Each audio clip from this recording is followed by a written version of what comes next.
Kamakailan lang may tangkang pag-assassinate kay dating US President Donald Trump sa isang campaign rally sa Butler, Pennsylvania. Sa isang eksklusibong panayam kay Lucio Blanco Pitlo III, isang foreign policy and security analyst sa programang Makialam ng DZAR Sunshine Radio, sinabi nito na ang assassination attempt kay Trump ay nagpalakas ng kanyang kampanya. Mukhang pabor na ang palagay ko, no, yung kumbaga yung balance na medyo leaning na towards him, no, sa ilang buwan na lang paparating na yung eleksyon. Inilahad ni Pitlo na ang mga pangyayari sa eleksyon sa Amerika ay malaki ang magiging epekto, hindi lang sa Pilipinas, kundi maging sa buong mundo. Ito'y lalo't may mga alyansa ang Estados Unidos sa iba't ibang bansa, kasama na ang Pilipinas, pagdating sa larangan ng seguridad at depensa. Partikular na tinukoy ni Pitlo ang pangingialam ng Amerika sa isyu ng sigalot sa pagitan ng Pilipinas at China sa pinag-aagawang teritoryo sa South China Sea.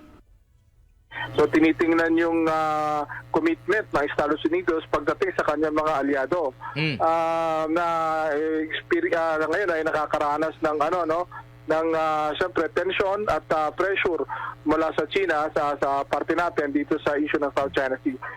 Aniya, marami na ang nag-aabang o nag-oobserba kung ano ang magiging pulisiya o patakarang panlabas at patakarang pangdepensa kung sakaling si Trump man ay magkaroon ng pangalawang pagkakataon na maging Pangulo ng Estados Unidos. Sang-ayon naman ang foreign policy at security analyst na may pagkakahalintulad ang sistema o estilo ng politika ng Pilipinas sa Estados Unidos.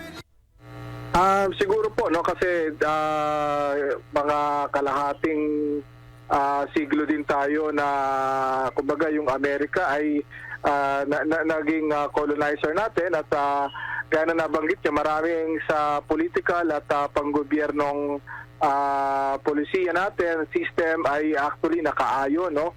Patterned after that of the US.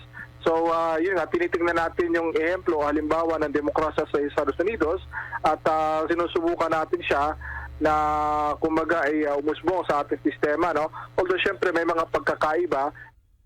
Matatanda ang kinondi na rin ni dating Pangulong Rodrigo Duterte ang tangkang pag-assassinate kay former President Trump. Sa inilabas na statement, sinabi ni FPRRD na ito ay isang wake-up call na walang sino man, kahit isang dating Pangulo at nangungunang kandidato sa pagkapresidente, ay ligtas kahit sa pinakamakapangyarihang bansa sa buong mundo. Binanggit din ni former President Duterte na ang resulta ng halalan sa Amerika ay may epekto sa ibang mga bansa kabilang ang Pilipinas. Ito'y habang pinupunan niya ang mga pulisiya sa ilalim ng Democrat na si Joe Biden. Dagdag ni FPRRD, ang mga patakaran ng kasalukuyang administrasyong Biden patungo sa Pilipinas, partikular na ang paglalagay ng missile system sa Ilocos Norte, ay naglagay sa ating bansa sa malaking panganib. Ito anya ay nagdulot din ng takot sa mga Pilipino na maging target ang Pilipinas kapag sumiklab na ang digmaan. Para sa Diyos at sa Pilipinas kong mahal, President Catarong, SMNI News.